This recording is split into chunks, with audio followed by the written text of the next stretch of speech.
There is a particular cruelty in being wanted for a single night and no longer, not desired, hired, measured out by the hour and expected to be gone before the candles burn low. When a stranger paid a Lowen Voss a small fortune to charm a grieving duke for one evening, she understood she was meant to be a weapon, then a memory, and nothing else. She was to vanish at the stroke of 12. Instead, when the great clock began to chime, the Duke of Eldermere did not send her away. He asked her to stay. The room at the top of the lodging house on Pettigrew Lane kept nothing out. Not the cold, which came through the window frame in thin blades, not the noise of the street below, and not the truth, which sat across the small deal table from Lowen Voss and would not be argued with. She had 3 shillings, a heel of bread gone hard, and until the end of the week before, the landlord set her boxes on the step. She was 24, though the winter had drawn her face fine and pale as paper. She had been a governess once, and after that a companion to an elderly lady in Bath, and she had been good at both, better than good. For Lowen had a gift that had never once earned her a shilling. She remembered everything. A name spoken in passing, a figure in a ledger glimpsed upside down, the exact words a person used when they meant the opposite of them. She read faces the way other women read novels, and she forgot nothing, and both of these things had made her employers uneasy in the end. The last of them had turned her out, without a character. Lowen did not let herself dwell on the particulars, on the gentleman's hand at the small of her back in the passage, her refusal, the tale he told his wife afterward to be rid of the only witness. She had learned that a woman with no fortune and no family and too clear an eye was a dangerous sort of servant to keep. She had learned it in the cold. So when the letter came, she read it 4 times, and then she read the man who had written it. His name was Sallow, and he called himself a man of business, and the paper he wrote upon was far too fine for a mere agent. The offer was plain, and it was mad. She was to present herself at Windhollow, the country seat of the Duke of Eldermere, on the evening of the 14th. She was to be gowned as a lady, to sit at his Grace's table, to be warm and charming and near to him the whole evening through, and to give every appearance of a woman long and fondly acquainted with him. For this she would be paid £30. £30. A governess earned 25 in a year and counted herself lucky. £30 for a single supper was not a wage. It was a price, and Lowen knew from long practice that when a price runs that far past the worth of the thing, one is not being paid for the thing at all. One is being paid for one's silence about it. There were conditions, and it was the conditions that told her the most. She was to speak of the arrangement to no one, before or after she was to bring nothing of her own into the house, and she was to be gone from Windhollow without fail, and whatever the hour might urge upon her, by the stroke of midnight, not a moment past 12. Mr. Sallow had underlined the word twice, and a man does not underline a word unless it is the hinge on which his whole scheme turns. Lowen sat with the letter a long while as the light failed in the window. She was not a fool, and would not pretend to be one, even alone.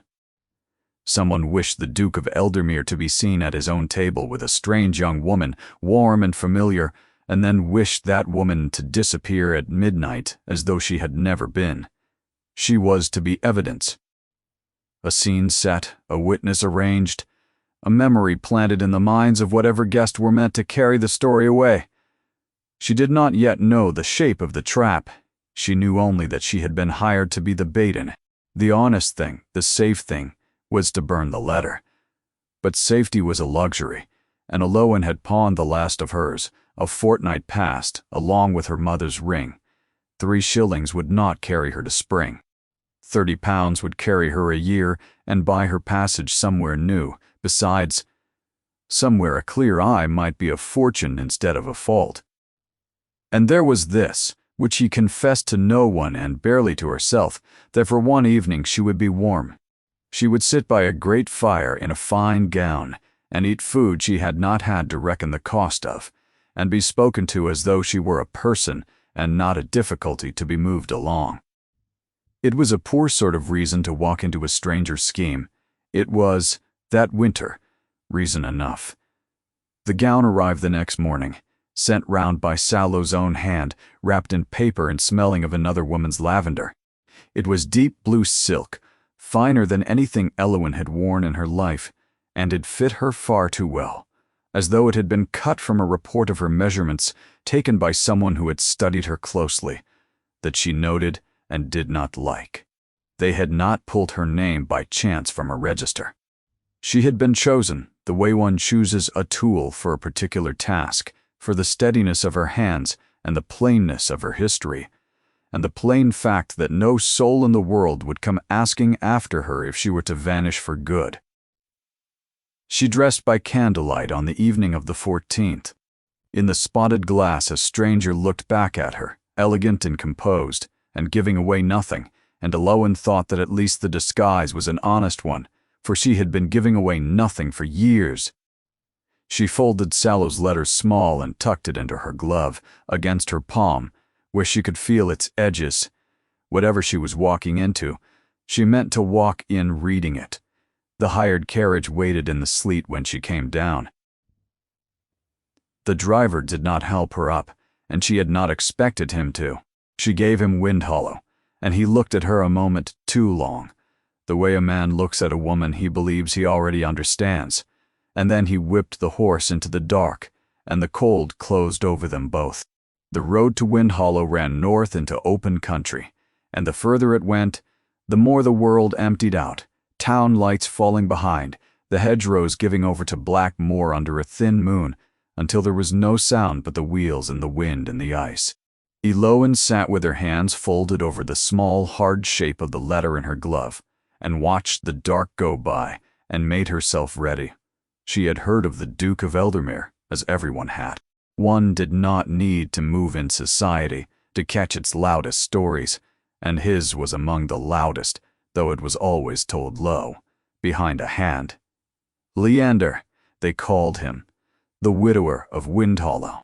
His young wife had died 2 winters past, and the manner of it had never been made plain, and society, which abhors a silence far more than it abhors a sin, had filled the silence in on his behalf.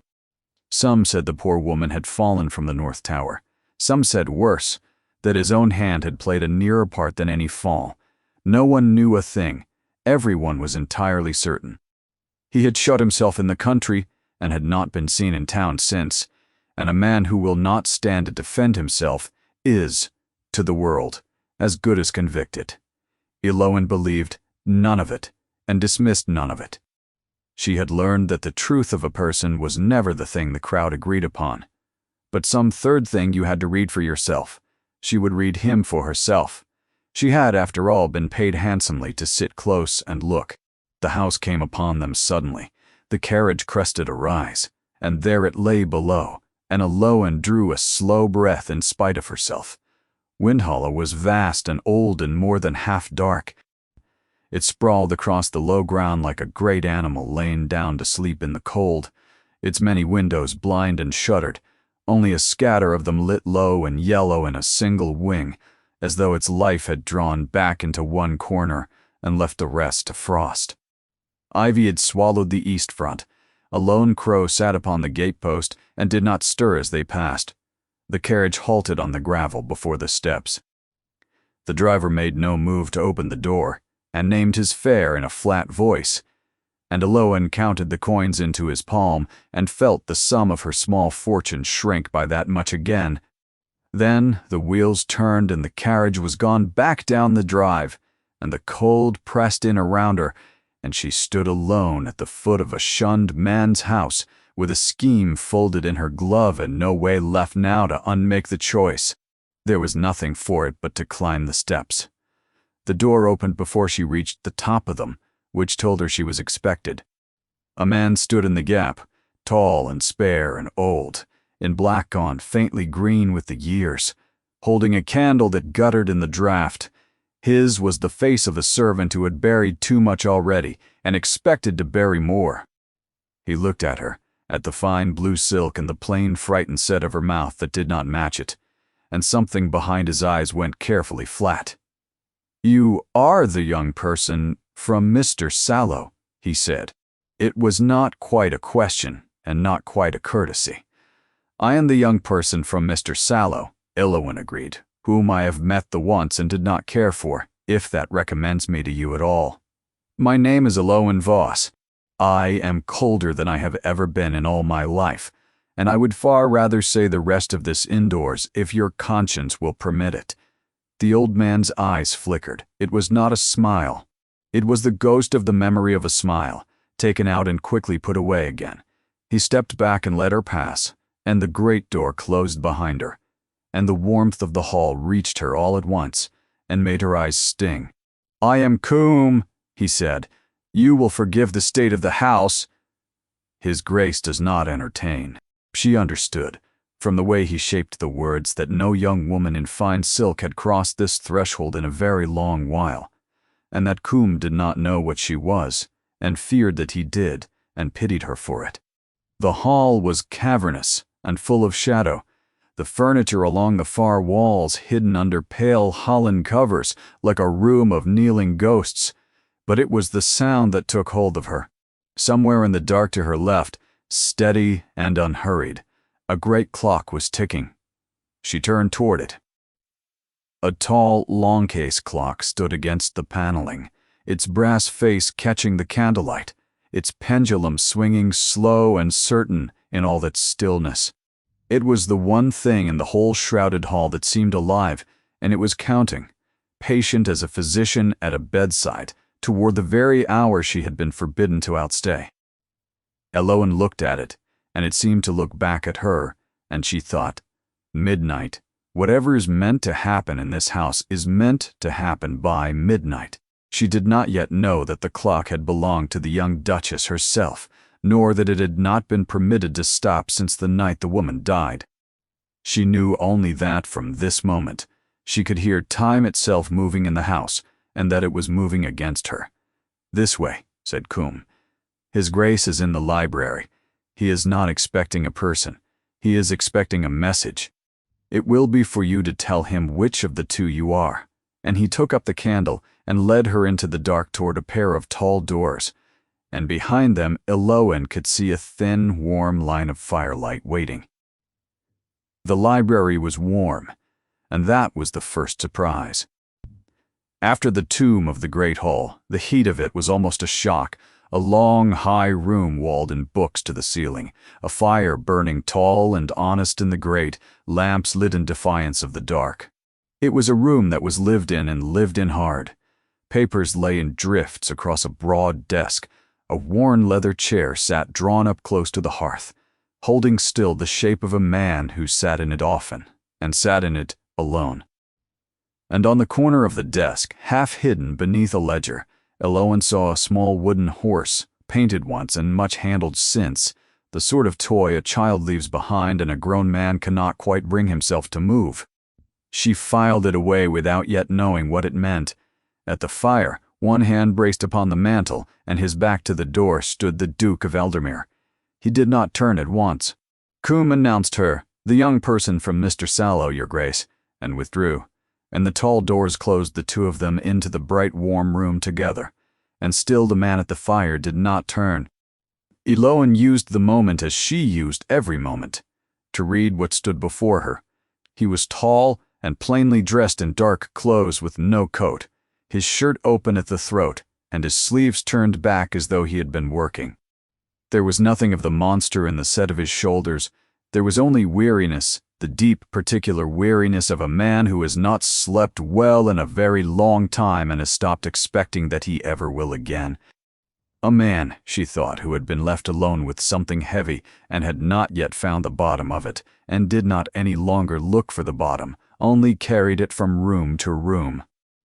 Then he turned and she saw his face, and in a single breath revised everything and nothing.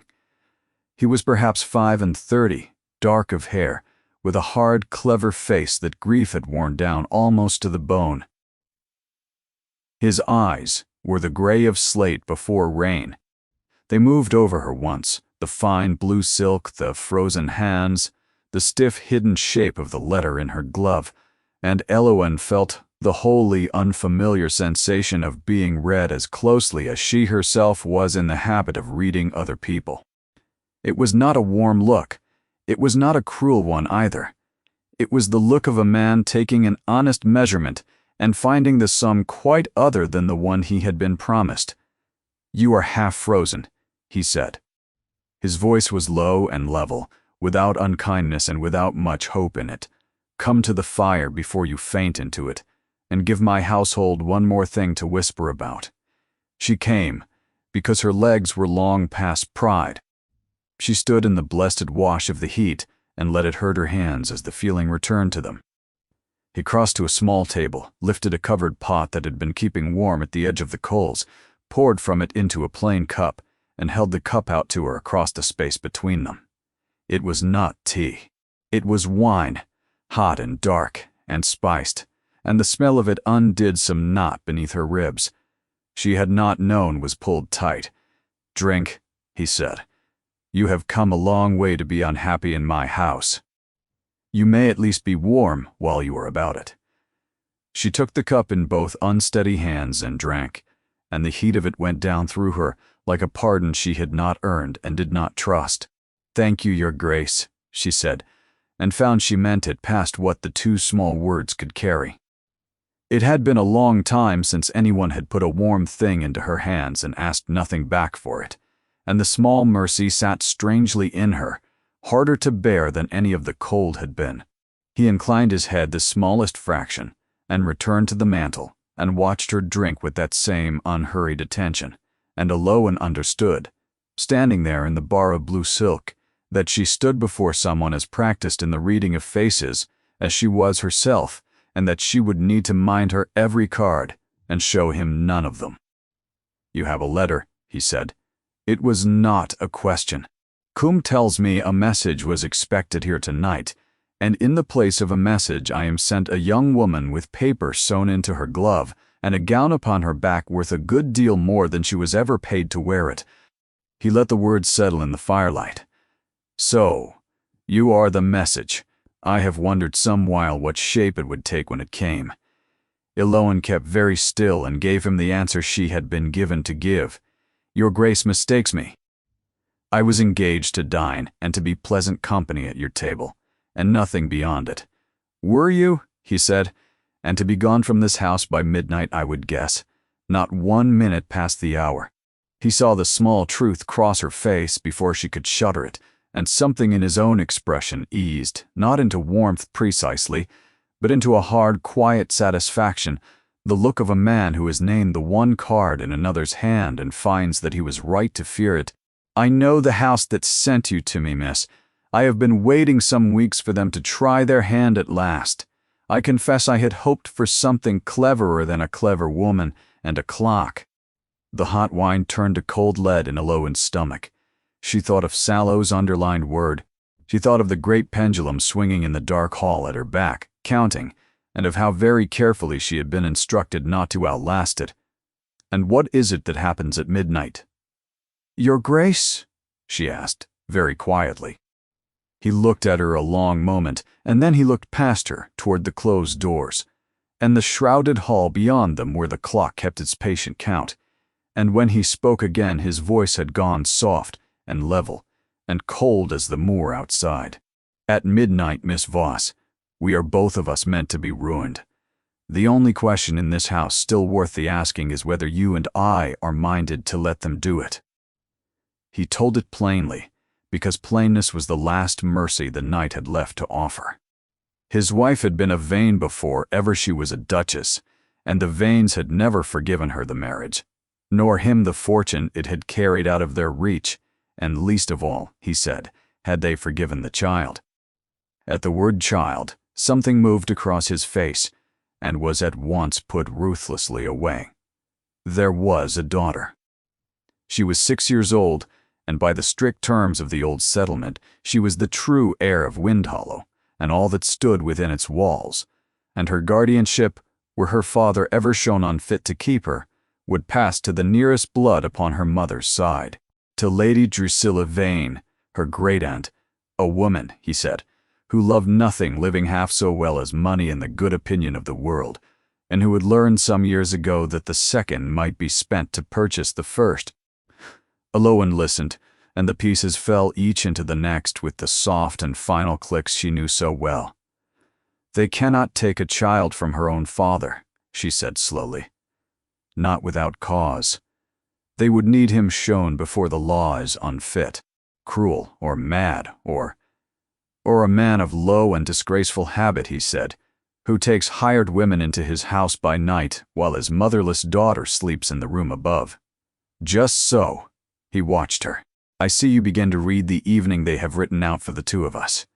She read it. She read all of it at once, laid bare and clean and vicious in her mind. Herself, warm and easy and familiar at his side. Respectable men arriving near the midnight hour. A magistrate, perhaps, or her ladyship in person with witnesses enough to swear to whatever they were shown.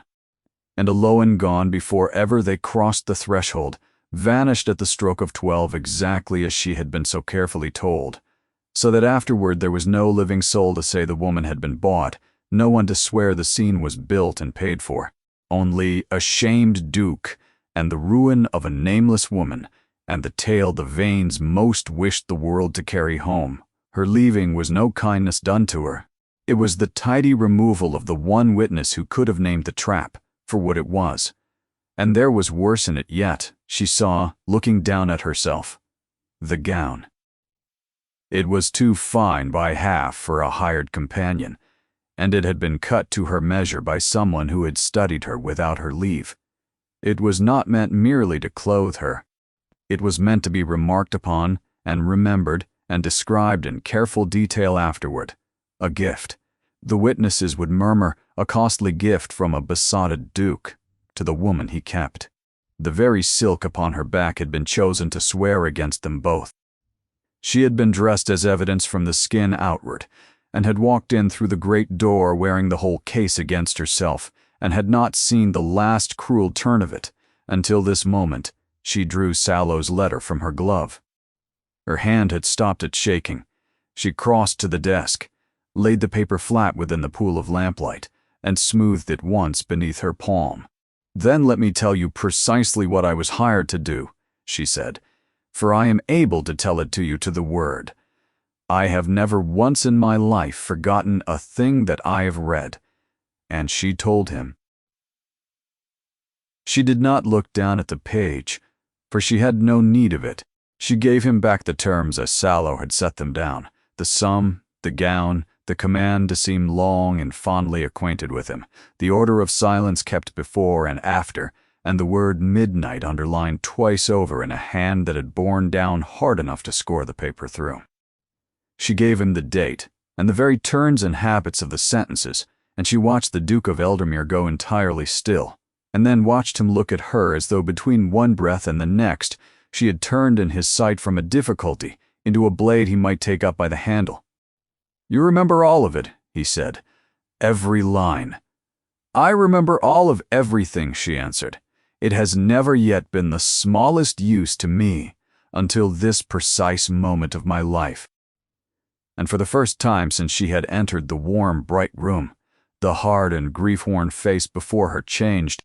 It was not a smile, not fully, but something eased and gave behind his eyes, rusty and slow and plainly little used, like a heavy door in a shut-up house, being tried at last after years upon its hinges. "Miss Voss," he said, "they have made a grave error in the choosing of their instrument." "I have thought as much myself," she said, "all the evening long." He pushed away from the mantel and stood square to her, and the weariness in him had burned off into something harder and more awake. "I will not give them the scene they have come so far to see," he said. "I will not be made the monster they require, and I will not lose my daughter to a woman who wants her only for the roof above her head." And he looked toward the doors, toward the sound of the clock, and the awakened thing in his face sharpened to a point. "Nor," he said, "will I put you out into the dark at midnight to play the vanished witness for them. You are the proof of what they are. Proof does not leave this house tonight.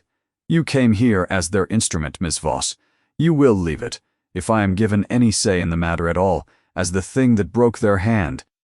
"How long," Eloan asked, "do we have?" He drew a watch from his pocket and looked at it, and she saw the small tightening at the corner of his mouth before ever he told her. "An hour," he said, "perhaps a little less. They will not come before the appointed time, for the whole worth of the thing to them lies in the hour being late and the house abed." He returned the watch to his pocket. "That is time enough, if we do not waste it." "Then do not waste it," Eloan said, "on telling me what I have already understood. Tell me instead what you mean to do with the hour, and I will tell you where it fails." He looked at her with something that was very near to respect. He crossed to the desk, took up a fresh sheet, and as he spoke, he began to set it out. When the witnesses came, they would find no compromising scene at all. They would find the Duke of Eldermere sober and coated and correct, his household roused and lit, and a young gentlewoman engaged upon his lawful business as a copyist of his accounts, with a letter upon the desk between them, signed in Sallow's own hand, laying the whole arrangement out in Sallow's own words. Let the magistrate read it. Let her ladyship explain, before her chosen witnesses, why such a letter existed at all, instructing a stranger to counterfeit an intimacy, and then to flee before anyone could put a question to her. The scene they had built to shame him would become the very thing to shame them. "It is a good plan," Eloan said, "and it will not hold." He looked up sharply. "A letter may be denied," she said. "Sallow will swear he never wrote it. The hand will be called a forgery. Mine most likely. The desperate invention of a ruined woman caught where she had no business to be. A letter by itself is a scrap of paper. It proves that I was instructed. It does not prove by whom, and it does not touch Lady Drusilla in the least, for her name stands nowhere upon it, and she is far too careful a woman to have set it there. She has kept a good, clean length of rope between her own hand and this knot. You will see Sallow imprisoned if you are fortunate, and her ladyship will grieve very prettily over her poor deceived man of business, and reach for the child again by another road inside the year." The Duke set down his pen. Then what he said, and it was not a challenge, it was a man asking. "You have the wrong witness giving evidence," she said. "You mean to make the paper speak. Paper can be burned, and paper can be sworn against. But I stood in the room while Sallow gave his instructions, and I remember every word that fell from his mouth, among them the 2 separate occasions on which he let her ladyship's own name slip past his teeth, thinking me too frightened or too poor or too stupid to keep it. Do not lay the letter before your magistrate. Lay me before him. Let them arrive expecting a fallen woman who cannot be found, and let them find instead a witness who cannot be made to forget." For a moment, he did not speak at all. Then, slow and rueful, that rusty warmth came back into his face. "I begin to be very glad," he said, "that they chose you and not some other. They chose me, because not a soul would come asking after me," Eloan said. "They thought that made me safe to use. It is the single greatest mistake in their whole design." It was then that the small voice came from the doorway. "Papa!" They both turned.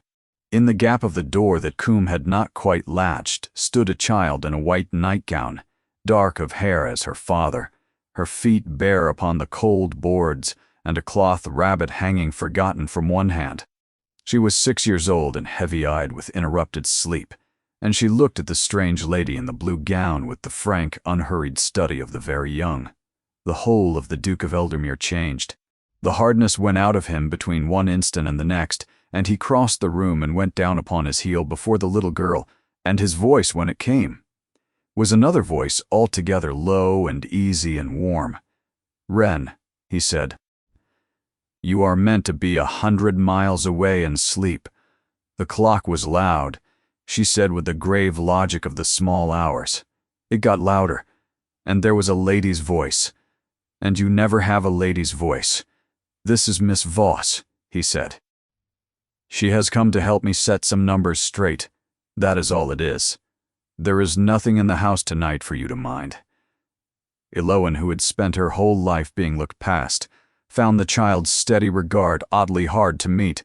She knelt down as well, so that they were of a height, and gave the cloth rabbit her proper and serious attention. "Your rabbit has lost an ear," she said. "He is very brave about it," said Wren. "I can see that he is. I could mend it for him if you liked. I am good at putting things back the way they were meant to be." It happened to be the truest thing she had said the whole evening through. The child weighed this and weighed her, and some private verdict was reached behind the solemn dark eyes. She nodded once, as one professional to another, and let her father gather her up against his shoulder. Over the small dark head he looked at Eloan, and there was something raw and wholly unguarded in his face now, stripped of all its cleverness. And she understood that she had just been shown the one thing in the world this man could truly be broken upon, and that he knew he had shown her and had chosen to show her all the same.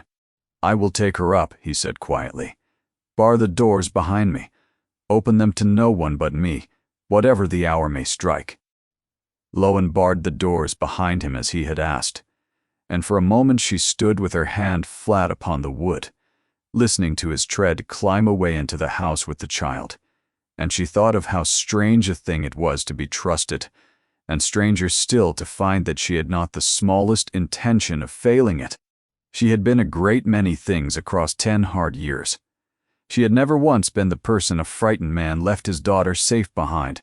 He carried his daughter out into the dark hall, past the swinging pendulum, and Eloan was left alone in the warm, bright room with the letter, and the fire, and the loud, patient clock, and she was standing so, arranging the pieces of the coming hour in her mind, when she heard it.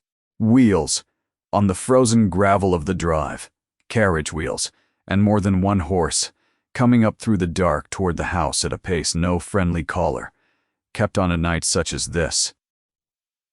Eloan crossed to the cold window and pressed close to the black glass lanterns, 2 of them swinging still far down the long drive, but climbing steadily nearer.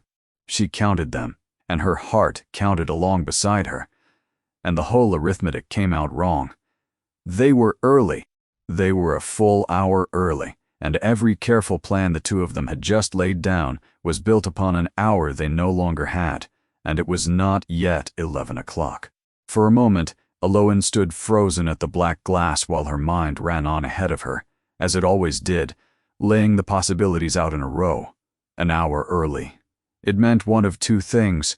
Either the whole party had come before its appointed time, which would be carelessness, and the Vanes were not careless, or this was not the whole party at all. She watched the lanterns halt upon the drive. A single figure climbed down, unfolding thin and stooped from the carriage, and even at that distance, even in the dark, she knew the shape of him at once. Sallow, not the witnesses then. The agent, come on ahead to be certain his instrument was wound and set in its place. Come to see the trap laid before the fine people arrived to spring it. She had perhaps a minute in which to decide what she was. The safe thing, the frightened thing, was to keep the doors barred and let Coombe turn him from the step. But a barred door on this night was a confession. If Sallow found the hired woman locked within the library and refusing him entry, he would know in a heartbeat that something in his careful evening had turned, and he would carry that knowing straight back to her ladyship. The one advantage Eloan held, the single card the Vanes did not so much as suspect was in her hand, was that they still believed her, theirs. So when the knock came, soft and particular, 3 raps and a pause, and 1, the very signal Sallow had set down in his letter, Eloan unbarred the door and opened it and let her face fall into the frightened, obedient stillness she had worn for 10 years in other people's houses. It was the easiest disguise she owned. She had only to stop pretending to be brave. It was a strange thing to put on meekness like a familiar coat and find it still fit her exactly. 10 years she had worn it in earnest. Tonight she wore it as armor, and the only difference between the 2 was a single word held behind her eyes, the word chosen. "You are ready," Sallow said. It was not a question. He came in without waiting to be asked, bringing the cold in with him, and his pale eyes went round the room once, the fire, the desk, the lit lamps, and came back to her, and were content. Good. You look the part well enough. Better than I had feared, in that gown. Where are the others? Iloan asked, low, keeping her hands folded and her gaze upon the floor. They come at the hour, he said. As arranged. I am here only to be certain you have not lost your nerve, and to take back a thing I was a fool ever to put in writing. He held out one gloved hand. The letter. If you please, my instructions to you. Her ladyship is a careful woman, and careful women leave no paper behind them. And there it was. The single piece of proof that named the whole arrangement in a hand that was not her own, and he had come to burn it before ever the witnesses arrived, so that afterward there would be nothing left in the world but a duke, a fallen woman, and the story. Iloan felt the shape of the thing close about her like a fist. Give him the letter and she had nothing. Refuse him and she had nothing, and a blade at her back besides. She let her hand go to her reticule, slow and reluctant, the very picture of a poor woman parting with the only fine paper she had ever been given. And while her fingers moved, she thought clear and cold beneath the performance that she had no true need of the letter at all. Every word upon it was already hers, kept perfect behind her eyes where no glove and no fire could ever reach. The paper was a comfort. It was not a necessity. She could surrender the body of the thing and keep the whole soul of it. But she did not mean to surrender it, if she could help it. So she drew out a folded paper of the right size, the right fold, which had been, until an hour before, a blank leaf from the Duke's own desk that she had creased to match while she waited. She held it a moment as though it cost her dear, and then she stepped to the fire and dropped it into the flames before Sallow could set a finger upon it, and together they watched it curl and blacken and go to ash. There, she said. It is done. There is no paper now. Is that not what her ladyship wished? Something flickered over Sallow's face, vexation that she had burned it herself rather than let him carry it away, and then, slowly, approval. He had wished it destroyed. It was destroyed. He was too pleased with the neatness of it to look closely at the ashes. You are a sensible girl, he said. I told her ladyship you would do. He said it the way a man praises a sound horse, and Iloan kept her eyes down and let him. Lady Drusilla will be generous, she murmured, if tonight goes as she wishes it. She let the words sit like a question. That was not quite a question. Her ladyship is never generous, Sallow said with the small, sour humor of a man ill-paid. But she pays what she has promised, which in this world must stand in the place of generosity. Do your part. Be warm to him when they come in. Weep a little when they name you for what you are, and then be gone, out by the servant's door before the clock is done striking, and you shall have your £30 and never hear the name of Vane spoken again. There, it was a second time, her ladyship's name, fallen, unforced from his own mouth, in a room with a fire, and a witness who forgot nothing. Iloan folded it away beside the first. She saw him to the door, and it was there upon the threshold, with the cold pouring in and his carriage waiting in the dark, that Sallow paused. He looked back at the empty bracket where the bar had lately hung, and at the lit and ordered room behind her, and some slow instinct stirred behind his pale eyes, the animal sense of a man who has spent his whole life inside other men's schemes, that a thing was not quite as it ought to be. Why, he said slowly, were the doors barred against a house that is meant to be sound asleep? Iloan did not let the fear reach her face. She had a lifetime's practice in that. Because your Grace's house is full of things worth the taking, she said, in the flat, frightened voice of a servant, and I did not care to sit alone among them, with the doors thrown open to the moor and strange carriages upon the drive. I barred them against thieves, Mr. Sallow.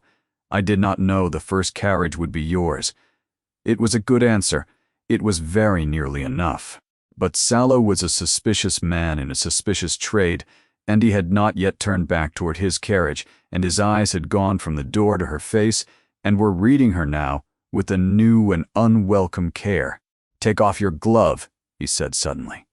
Eloan's heart struck once, hard.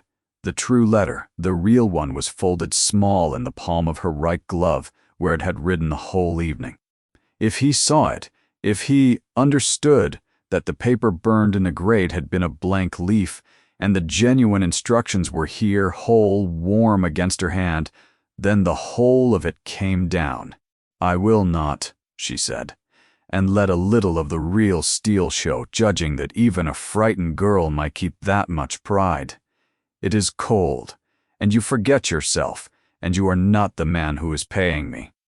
Sallow's hand shot out and closed about her wrist. He was not a strong man, but he was quick, and his gloved fingers dug for the seam of her glove, and Eloan twisted away, and for one ugly moment, the whole careful evening hung upon a folded scrap of paper in a scuffle by a cold door. Then a hand closed upon the back of Sallow's collar and lifted him clean off his feet. Leander had come down the dark hall without a sound, or perhaps the blood in Eloan's ears had simply drowned the noise of him. He held the agent the way a man holds a rat turned up in the meal, at arm's length and with plain distaste, and Sallow's boots scrabbled an inch above the boards before the Duke set him down hard against the paneling and did not let go. "You have laid your hand upon a woman in my house," he said, and his voice was the more terrible for how quiet it was. "Explain yourself, and be brief about it. For my patience died some hours ago, and I have not the means to raise it." Sallow's composure broke and reassembled itself into bluster. "Your Grace does not understand," he gasped. "This woman is not what she seems.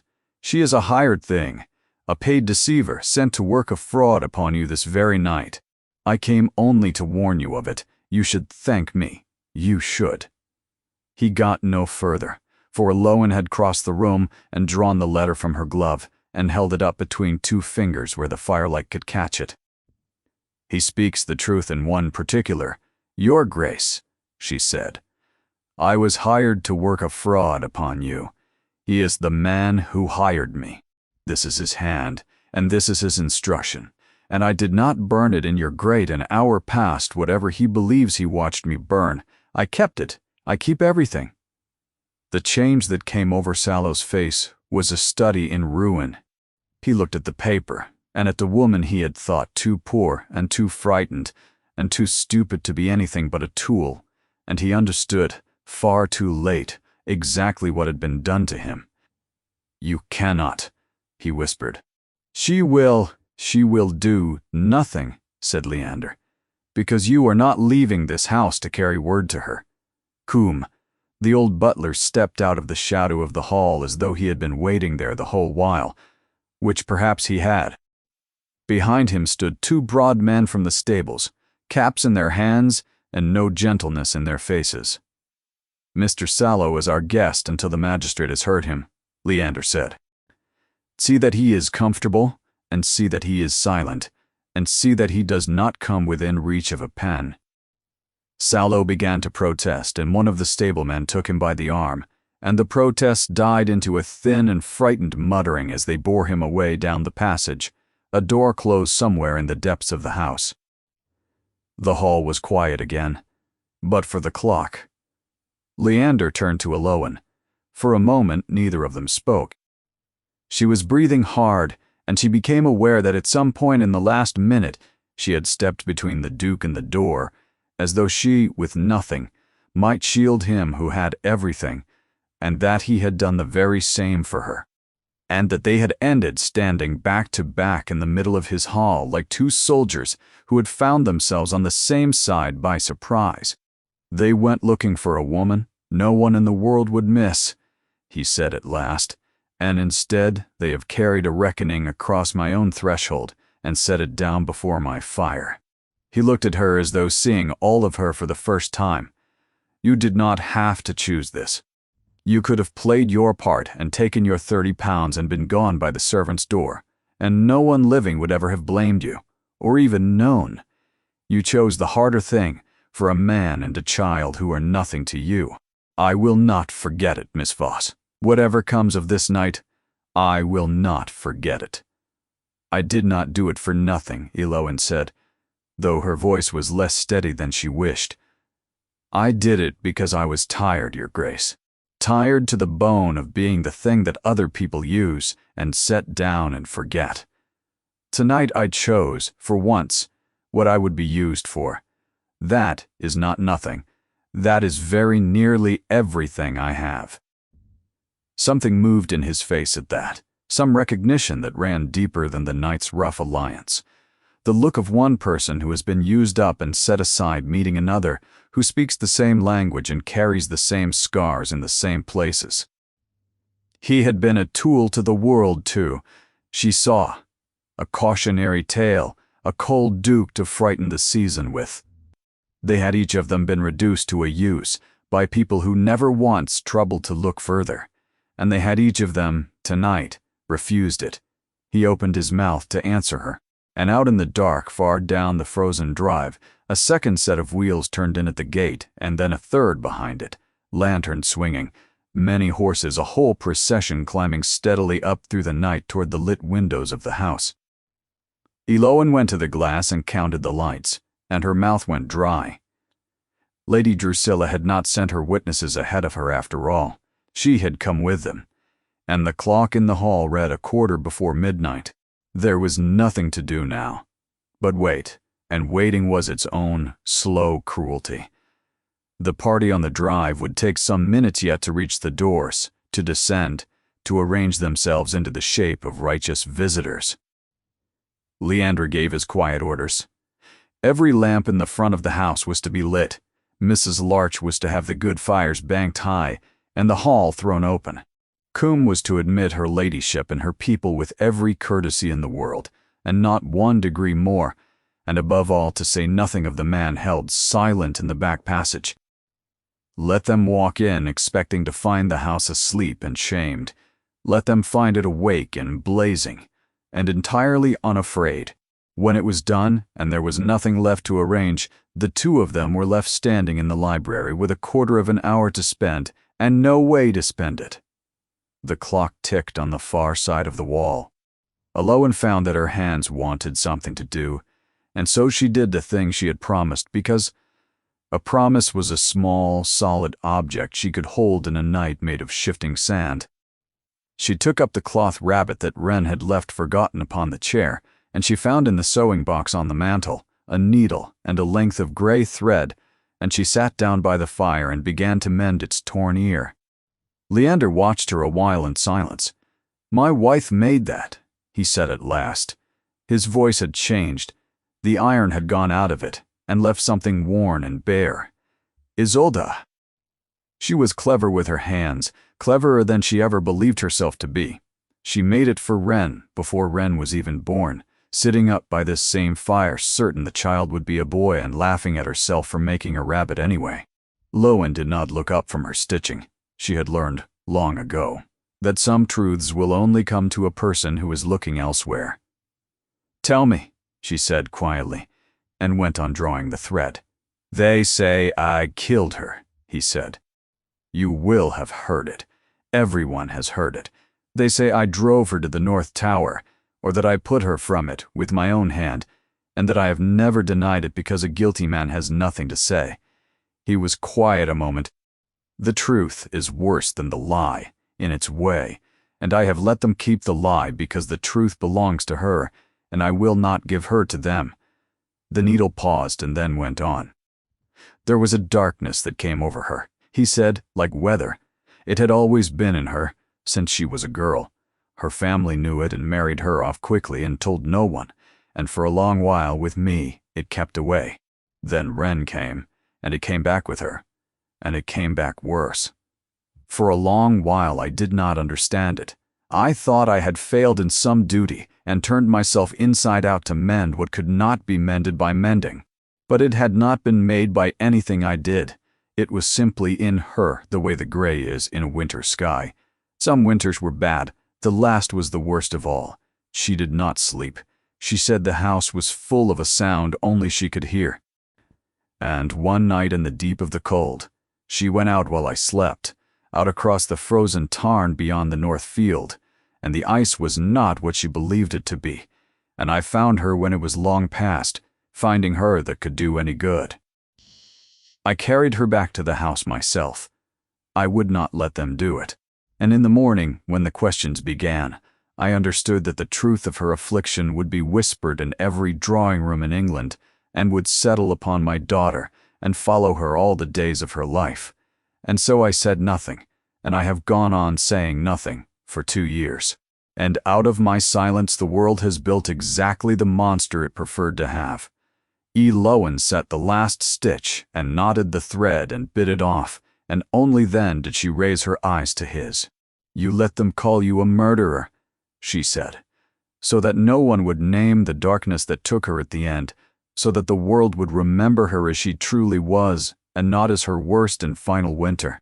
So that when Wren is grown and hears the whispers, it will be her father they whisper against, and not her mother." He looked at her as though she had reached into his chest and named the thing that lived there in the dark. "Yes," he said. It was barely sound. "You have carried it 2 years," she said, "alone, and let the whole world think you a monster rather than let one word of it touch her." She turned the mended rabbit in her hands. Its ear sat straight again, a little scarred, whole. "That is not the act of a cold man, Your Grace. I have met cold men. I have worked in their houses and eaten at the edges of their tables. You are not one of them. You are only a man who loved someone he could not save and has been punished for the crime of keeping her secrets." She paused and set the mended rabbit in her lap. "I will not offer you comfort," she said. "Comfort is the thing people give when they want a grief made quieter, so that it need not trouble them across the room. I will not ask your grief to be quiet. I only wished you to know that one person in the world has now heard the whole of it and does not think the worse of you for it. She thinks, if anything, a good deal better." He crossed the room. He did not touch her. Har! He stood before her chair and looked down at her with all the cleverness gone out of his face and only the rawness left. "You are the first person," he said, "since it happened, who has looked at me and not seen either a murderer or a thing to be pitied. You look at me as though I am simply a man you have taken the trouble to read correctly. Do you know how long it has been since anyone troubled to read me correctly?" He drew a breath that shook. "I do not know what to do with it." "You need not do anything with it," Elowen said. "That is rather the point of it." He was quiet a moment, and then, because the night had already broken so much open between them, he asked her the thing he had wondered since first she stood reading him across his own library. "How did you learn it?" he said. "To see people so clearly. It is not a common gift, and it is not, I think, a happy one." Elowen considered the fire. "No," she said, "it is not a happy one. I learned it the way anyone learns anything. I needed it to live. My father died when I was 15 and left me nothing but debts, and a great many people who smiled at me while they decided what use I might be put to. A girl alone, with no money and no protector, learns very quickly to read a room, Your Grace, for the reading of it is the only warning she will ever be given. I have been seeing it ever since. It has kept me alive and it has kept me alone, for you cannot love people easily, once you can see all the way to the back of them. And yet tonight you chose to stay," he said, "and see all the way to the back of me." "Yes," she said, and looked up at him. "That is the strange part of it. You are the first room I have ever read that I did not wish to leave."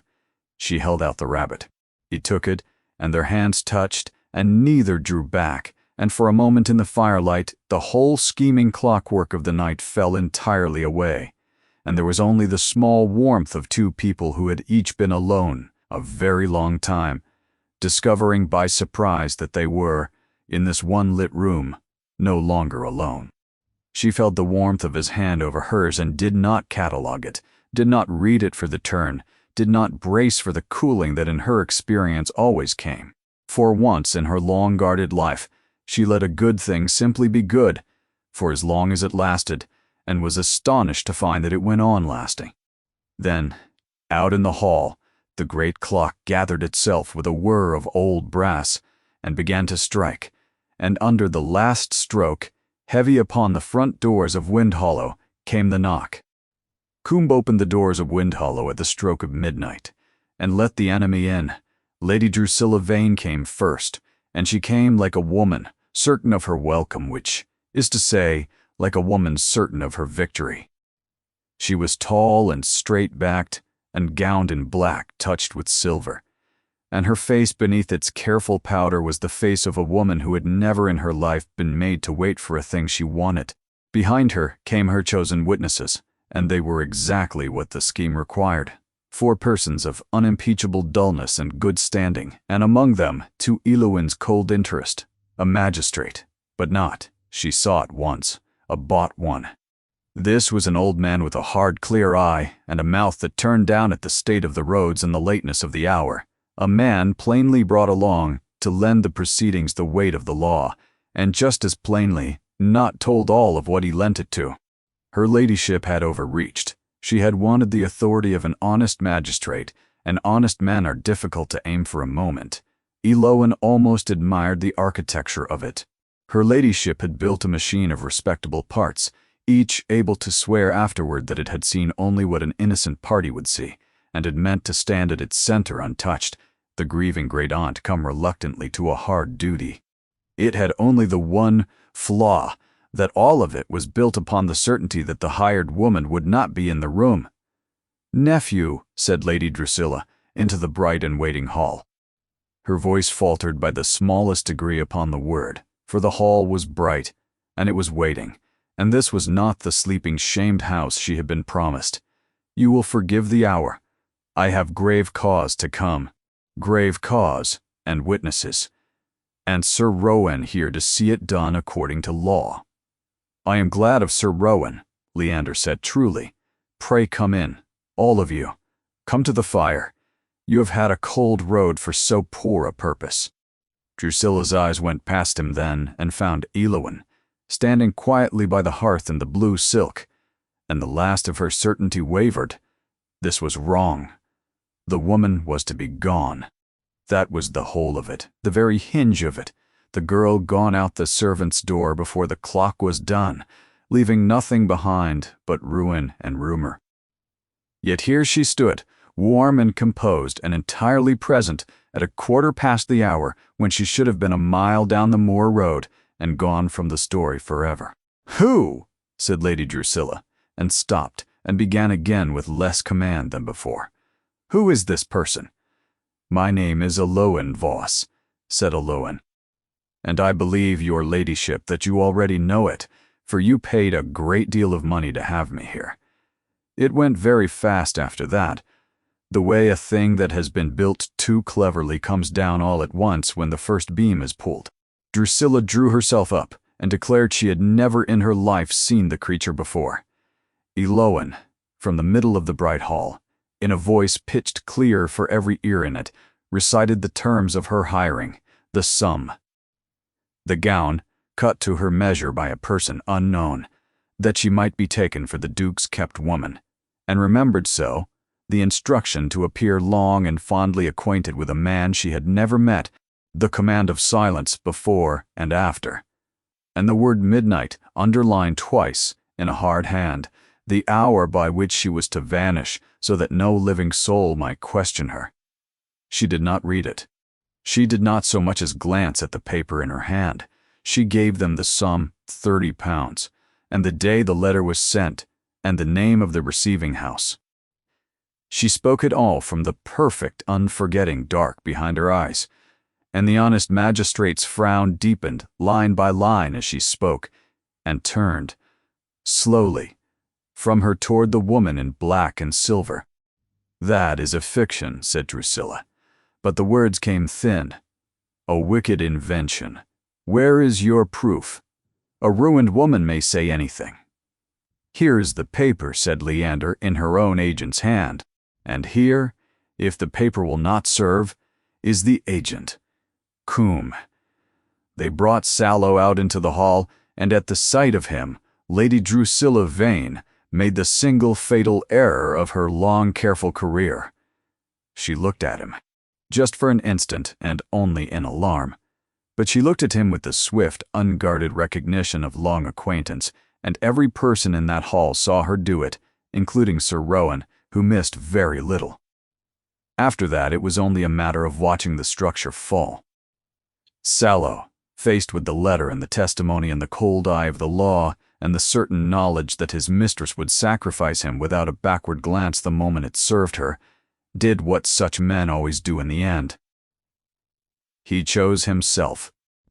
He told them everything, quickly, in a rush, as though the words had been waiting behind his teeth for years, that Lady Drusilla had planned it all, had hired the woman, had chosen the gown, had meant to have the Duke declared unfit and the child in the estate given into her keeping, because— and here the last ugly truth came out into the bright hall for all of them to hear, because her ladyship's own fortune was long since gone, spent, mortgaged and gambled and vanished, her fine black gown and her silvered carriage, all of it hollow, held up by credit that was very nearly at its end, and the child's inheritance the last dry well she had left to drink from.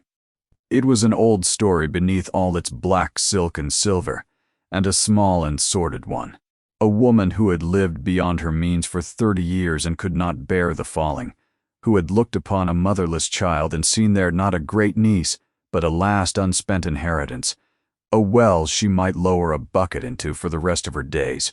She had been willing to brand an honest man a monster, and to drag a dead woman's name through the mire, and to leave a living child fatherless, all of it to keep herself in the manner she had decided the world owed her. Spoken plainly, in a bright hall, before people who mattered, the scheme had no grandeur left in it at all. It was only ugly. She tried, even then. Eloan watched her try. Her ladyship turned upon the honest magistrate and named the agent a proven liar who would say anything to save his own neck, and the woman a confessed fraud by her own admission, and the whole scene a desperate invention got up by a guilty duke with every reason in the world to blacken the family of the wife he had murdered. It was, Eloan thought, remarkably well done for a woman standing in the wreck of everything she had built. But Sir Rowan had seen her look at Sallow, and a magistrate of 40 years standing knows the one glance a stranger never gives another.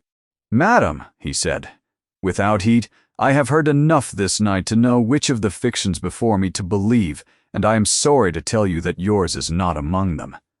The hall was silent. Somewhere behind the wall the clock ticked on. Lady Drusilla Vane stood in the ruin of it, and looked about her at the 4 respectable witnesses she had brought to see a duke undone, and understood that they had instead seen her undone, and that they would carry that tale back into the world with exactly the appetite she had meant them to carry the other. Her mouth worked. No further words came out of it worth the saying. "Sir Rowan," said Leander quietly, "I believe this has become your affair rather than mine." "So it has," said the magistrate. "So it very much has." She was not dragged out. Nothing so satisfying. She simply turned, at last, an old woman suddenly, and walked from the hall with what remained of her straight back, and her 4 witnesses drew aside to let her pass as people draw aside from something they do not wish to touch, and the great door closed behind her upon the cold, and the sound of her carriage went away down the drive and did not come back. Eloan stood in the great hall and felt, to her own surprise, no triumph. She felt instead a strange and level quiet, the quiet of a machine that has finally stopped after running a long while against itself. The thing that had hunted this family for 2 years had walked out into the dark and would not be coming back, and the house, at last, might begin again to be a house. It was, by the clock in the hall, 17 minutes past midnight.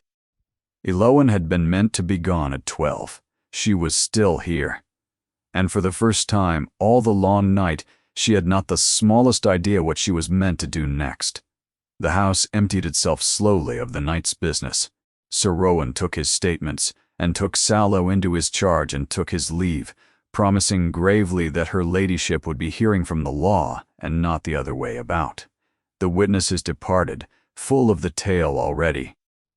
Mrs. Larch put out the front lamps one by one, and at last there was only the library again, and the fire burned low, and the Duke of Eldermere and a Lowen Voss stood in it as they had stood at the evening's beginning, except that everything between them had changed, and neither of them knew yet what to build in its place. Lowen spoke first, because she had learned that it was always easier to leave before you were asked to. "Well," she said, and her voice was steady and light and false. "It is done. She is finished, and you are safe, and the child is safe. And I have earned my £30 several times over, I think. If your grace will have someone wake a driver, I will not trouble your household past the night." He looked at her. "You mean to go?"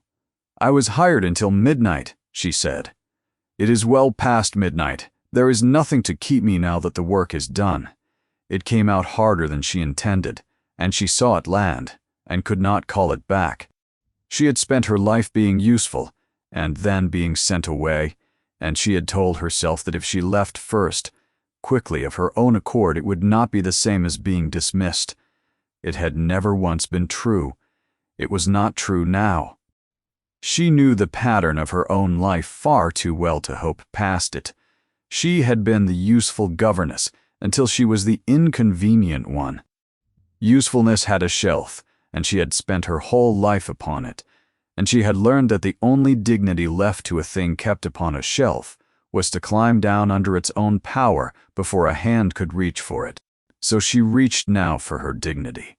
The only way she had been permitted to hold it, by leaving first. "Is that what you believe this was?" Leander said. "Work?" "I believe," said Lowen, "that you are a grateful man, and that gratitude is a warm and generous feeling, and that it fades with the morning, like everything else warm and generous. I would rather go while you are grateful than stay to watch it cool into something more ordinary. I have watched a great many warm feelings cool toward me, your grace. I have become an expert on the exact hour they turn." He was quiet for a moment. Then he crossed the room, and he did not stop at a courteous distance, as he had done all night. He stood close, and he took her hand, the right one, the one that had hidden the letter through the whole long evening, and he turned it over in his own, as though it were a thing of value. "For 2 years," he said, "I have wound that clock in the hall every night with my own hands, because it was hers, and because it stopped the night she died, and I could not bear to let it stop again. Every night I have set it going and listened to it count off the hours, and every hour it counted was a sentence I was serving. 1 more hour survived in a house full of a silence I had earned. I have hated that sound for 2 years. He tightened his hold upon her hand. "Tonight I stood in that hall and heard it strike midnight, and for the first time since she died, I did not want the hour to come. Not because I feared what walked in with it. Because, when it struck, your time was up. Because midnight was the hour you were bought to leave me, and I found that I would have given a great deal to stop the clock with my own 2 hands and hold the night where it was an hour before, with you mending a child's toy by my fire and the whole cold world locked outside the door." Lowen could not speak. It was a wholly new condition for her. "I am not grateful," Leander said. "Or I am, but that is the least of it, and the smallest word for it. I have spent 2 years certain that the warm part of my life was behind me and buried, and I was wrong. And I know I was wrong, because a stranger in a borrowed gown walked into the worst night of my calendar and made it, against all sense, the first night in 2 years I have not wished to be alone." He drew a breath. "Do not go while I am grateful. Then, go if you must while I am asking you plainly, with nothing warm to blame it on and nothing to gain by it. Stay. Not until morning. Not until the work is done. Stay, Elowen. Stay, and let the clock count ordinary hours for once, and let me learn what they sound like with you in the house. And there is Wren," he said, lower still. "I will not use the child against you. It would be a low thing, and you would see it in an instant, and think the less of us both. But I will tell you the truth of it, which is that she has mended more in 1 evening near you than in 2 years near me, and that when I carried her up tonight, she asked me, half in her sleep, whether the lady who fixes things would still be here in the morning. I did not know what to tell her. I find that I want, more than I have wanted anything in a long time, for the answer to be yes. She looked up at him, and she read his face the way she read. Every face for the lie in it, for the moment it would turn, for the small tell of a warmth already cooling, there was none. There was only a man who had said exactly what he meant, and was waiting with everything to hear whether she believed him. I never once forget a thing that is said to me, she said at last, unsteadily.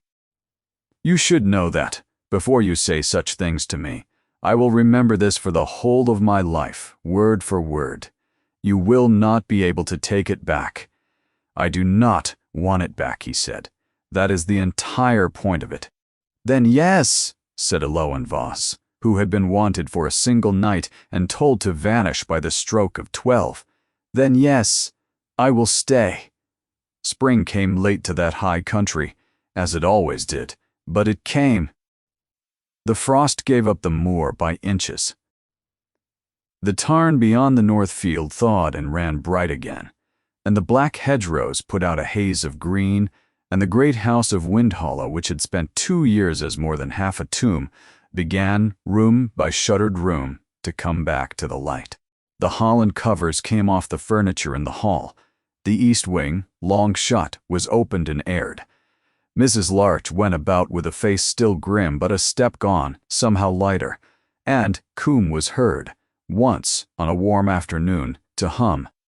Wren ran the corridors that had lately been so silent, and her rabbit, with its mended ear, went everywhere she went, and no one moved the small wooden horse from the corner of the library desk, but it was no longer the only trace of a child in the house. There were traces of her everywhere now. The clocks that had run down through the long morning were wound again and set going, so that the house filled with a soft, irregular chorus of ticking, each a little out of step with the next, cheerfully imperfect, the sound of a place with more life in it than order. Eloan learned the house slowly, room by room, and put things back into it as she had promised the child she would, a little scarred, a little mended and whole. The story went into the world, as stories do, but it was not the story the Vanes had meant to write. It was a far better one, and society, which loves nothing so well as a great house brought low, discovered that it loved even more. A schemer caught in her own snare. The tale of Lady Drusilla Vane, who had beggared herself in secret and then tried to steal a child to cover the ruin, and had been undone in a single night by a penniless gentlewoman with a memory like a closed book, was told and retold across every drawing-room that season, until it wore smooth. Her credit, already thin, failed entirely under the weight of it.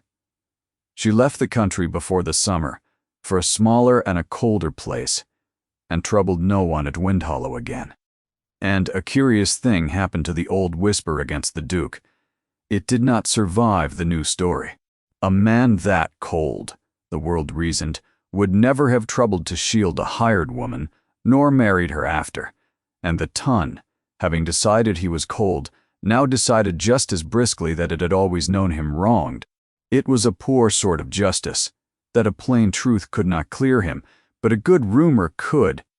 He only smiled when Eloan said as much, and answered that the world was made almost entirely of poor sorts of justice, and he meant to take the ones that fell his family's way and not examine their teeth. He did not correct them.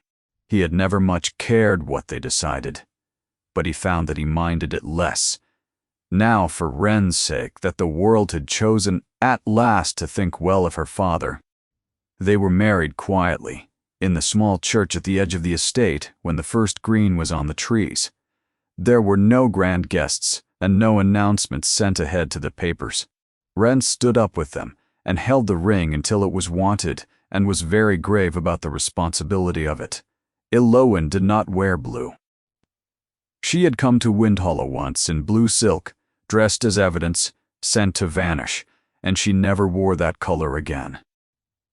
She was married in soft gray, the color of her own clear eyes, and the Duke of Eldemere looked at her throughout the short plain service, as though he could not quite account for his good fortune, and did not mean to question it too closely in case it fled. Afterward there was no wedding breakfast to speak of, only the few of them, and Coombe and Mrs. Larch, and a cake that Mrs. Larch had baked in secret, and then pretended stoutly that she had not. And it was, Eloin thought, a finer gathering by far than any crush of strangers in a London ballroom. Every person at that table had once been alone. Not one of them was alone any longer. On the evening of their wedding day, when Wren had at last been carried up to sleep and the house was quiet, Eloin came down alone into the hall and stood before the great long-case clock. It was still going. He wound it yet every night, and she had come to understand that he always would. And that it was not grief any longer that made him do it, but something gentler, a keeping of faith with a woman who had made a rabbit by the fire and laughed at herself for it. The pendulum swung, slow and certain, counting. But it counted differently now. Eloin stood and listened, and the sound that had once been a sentence, and then a threat, and then the ticking away of the 1 hour she had been forbidden to keep, was only, tonight, the quiet heartbeat of a house that had decided to go on living. Leander found her there.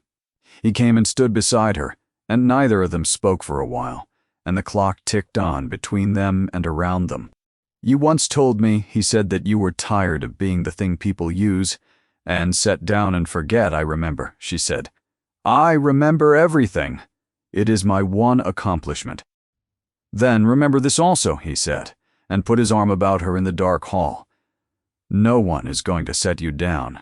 You walked into this house at the worst hour of my life, hired to be gone by midnight, and you are the only thing the whole cruel evening got wrong. They meant you for a single night." He drew her closer, and above them the clock moved quietly toward an ordinary, unremarkable, unfrightening hour. "I mean to keep you for all of them."